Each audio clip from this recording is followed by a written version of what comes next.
नमस्कार, मैं हूं अनुभव यादव और आप देख रहे हैं एक विशेष ऐतिहासिक प्रस्तुति। आज हम बात करेंगे भारत के स्वतंत्रता संग्राम की उस ऐतिहासिक घटना की जिसने न केवल ब्रिटिश साम्राज्य की नींव को चुनौती दी बल्कि पूरी दुनिया को अहिंसक प्रतिरोध की शक्ति भी दिखाई।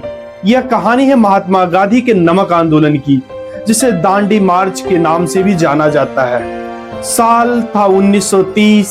भारत पर ब्रिटिश शासन था। अंग्रेज सरकार भारतीयों पर अनेक प्रकार के कर लगाते थे। इनमें सबसे अन्यायपूर्ण करों में से एक था नमक का कर। नमक हर व्यक्ति की दैनिक आवश्यकता थी, लेकिन ब्रिटिश सरकार ने उसके उत्पादन और बिक्री पर अपना एकाधिकार स्थापित कर रखा था। भारतीयों को स्वयं नमक बनाने की अनुमति नहीं थी। यदि कोई ऐसा करता भी था तो उसे कानून का उल्लंघन माना जाता था। महात्मा गांधी ने इस कानून को अन्यायपूर्ण माना। उनका तर्क था कि नमक जैसे जीवन आवश्यक वस्तु पर कर लगाना गरीब से गरीब व्यक्ति के साथ भी अन्याय है। इसलिए उन्होंने इस कानून को चुनौती देकर पूरे देश में सविनय अवज्ञा आंदोलन शुरू करने का निर्णय लिया। 2 मार्च 1930 को गांधी जी ने तत्कालीन भारत के वायसराय लॉर्ड इरविन को एक पत्र लिखा। इस पत्र में उन्होंने 11 मांगे रखी और स्पष्ट किया कि यदि इन मांगों पर विचार नहीं किया गया तो वे सविनय अवज्ञा आंदोलन शुरू करेंगे। जब सरकार की ओर से संतोषजनक उत्तर नहीं मिला, तब गांधी जी ने आंदोलन का ऐलान कर दिया। 12 मार्च 1930 की सुबह गांधी जी ने गुजरात के साबरमती आश्रम से 48 चुने हुए सत्याग्रहियों के साथ दांडी मार्च की शुरुआत की। ये यात्रा लगभग 385 किलोमीटर लंबी और 24 दिनों तक चली। यात्रा के दौरान गांधी जी अनेक गांवों तक रुके, वहां पर संबोधित किया, उन्हें सत्य, अहिंसा, स्वदेशी तथा ब्रिटिश कानूनों को शांतिपूर्ण विरोध करने का आदेश दिया। 5 अप्रैल 1930 को गांधी जी दांडी पहुंचे। अगले दिन 6 अप्रैल 1930 की सुबह उन्होंने समुद्र तट से नमक युक्त मिट्टी उठाकर उससे नमक बनाया और ब्रिटिश नमक कानून का शांतिपूर्ण उल्लंघन किया। यही क्षण नमक आंदोलन का सबसे ऐतिहासिक और प्रतीकात्मक क्षण माना जाता है। गांधी जी की इस कार्रवाई के बाद पूरे देश में नमक कानून तोड़ने की लहर फैल गई। समुद्री तटीय क्षेत्रों में लोगों ने स्वयं नमक बनाना शुरू किया।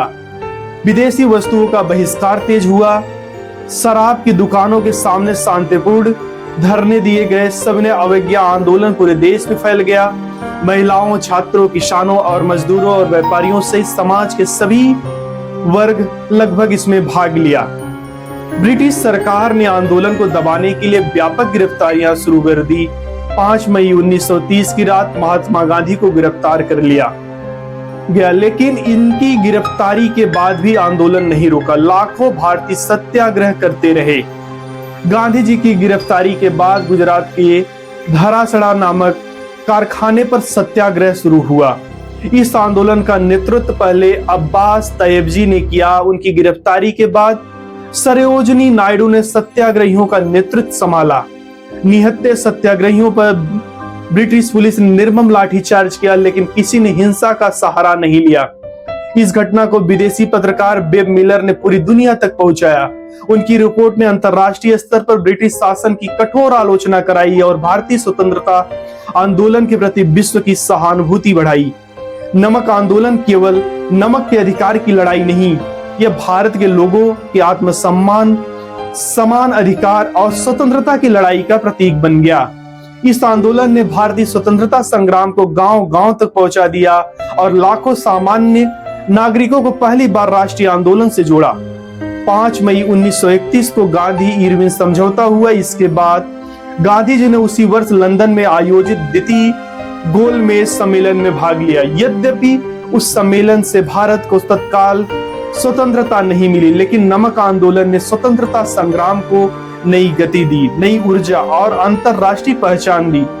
इतिहासकारों के अनुसार नमक आंदोलन भारतीय स्वतंत्रता संग्राम का निर्णायक मोड़ था। इसने सिद्ध किया कि सत्य, अहिंसा और जनशक्ति के बल पर एक विशाल साम्राज्य को भी चुनौती दिया जा सकता है।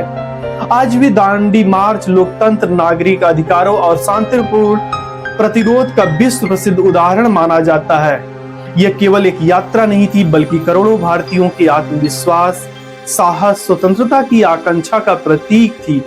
15 अगस्त 1947 को भारत को स्वतंत्रता मिली।